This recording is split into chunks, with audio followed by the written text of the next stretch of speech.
प्यारे साथियों, आज इस सीरीज का सेकेंड डे है जिसमें हम वॉइस के माध्यम से कंप्लीट सिलेबस को कर रहे हैं और इसी सिलेबस के रिकॉर्डिंग हम एग्ज़ाम में 90% क्वेश्चन को फंसते हुए देखेंगे। तो हम स्टार्ट करते हैं आज सिंधु घाटी या हड़प्पा सभ्यता। सिंधु घाटी सभ्यता का काल 2500 ईस्वी पूर्व से 1750 ईस्वी पूर्व था। हड़प्पा टीले का सर्वप्रथम उल्लेख 1826 ईस्वी में चार्ल्स मैनसन द्वारा किया गया। हड़प्पा संस्कृत को कांस्य युगीन सभ्यता भी कहते हैं। इन लोगों को तांबे में टिन मिलाकर कांसा बनाने की विधि आती थी। सिंधु सभ्यता की खोज राय बहादुर दयाराम साहनी ने की थी। इस सभ्यता के मुख्य निवासी द्रविड़ तथा भूमध्यगरीय थे। यह एक नगरीय सभ्यता थी। सिंधु घाटी सभ्यता का बंदरगाह लोथल को माना जाता था। सिंधु सभ्यता की लिपि भावात्मक चित्रात्मक थी। यह लिपि दाएं से बाएं लिखी जाती थी। सिंधु सभ्यता में नगर तथा घरों को बनाने के लिए ग्रिड पद्धति अपनाई गई। सिंधु समाज मात्र सत्तात्मक था। मोहनजोदड़ो से एक कांस्य की मूर्ति नर्तकी मिली है। ये लोग मिठास के लिए शहद का प्रयोग करते थे। सैंधववासी दशमलव प्रणाली पर आधारित बांटों का प्रयोग करते थे। लोथल में मिट्टी से निर्मित घोड़ों की प्रतिमा प्राप्त हुई है। यहाँ गाय के साक्ष्य नहीं मिले हैं। सिंधु घाटी बतख को अत्यधिक पवित्र मानते थे। जुते हुए खेत के साक्ष्य कालीबंगा से प्राप्त हुए हैं। नक्काशीदार ईंटों के प्रयोग का साक्ष्य भी कालीबंगा से प्राप्त हुए हैं।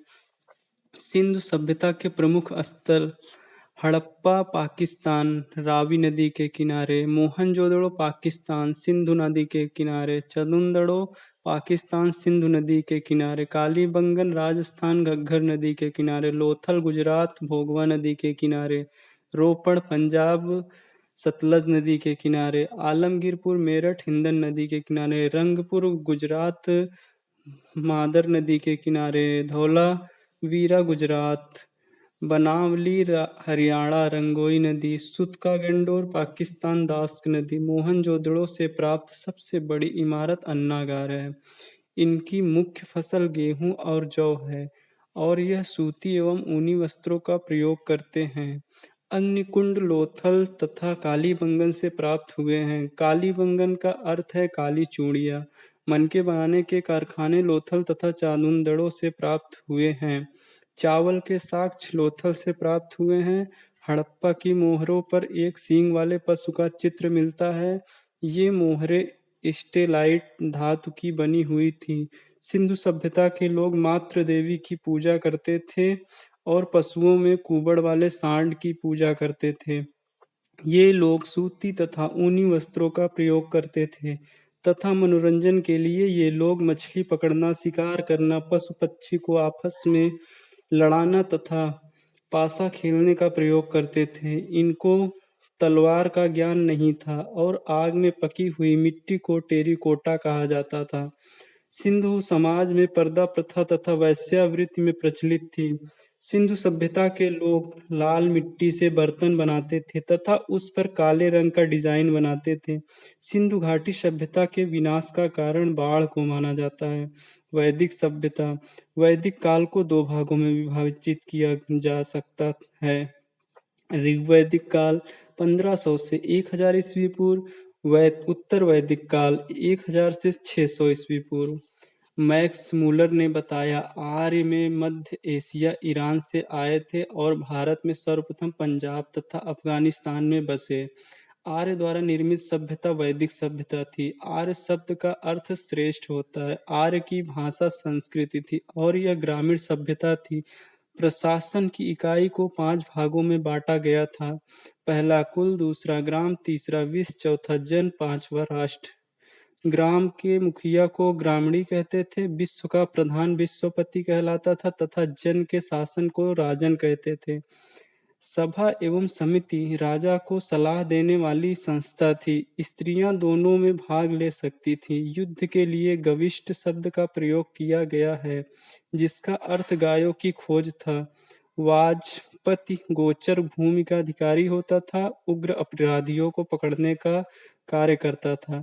ऋग्वैदिक समाज को व्यवसाय के आधार पर 4 वर्णों में बांटा गया था: ब्राह्मण, क्षत्रिय, वैश्य, शूद्र।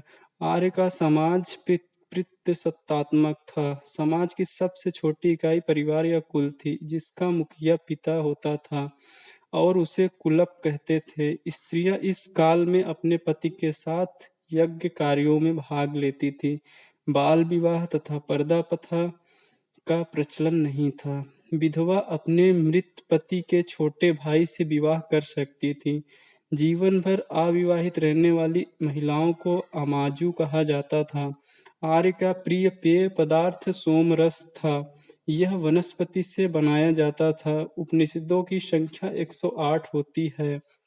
आर्य का मुख्य व्यवसाय पशुपालन और कृषि था।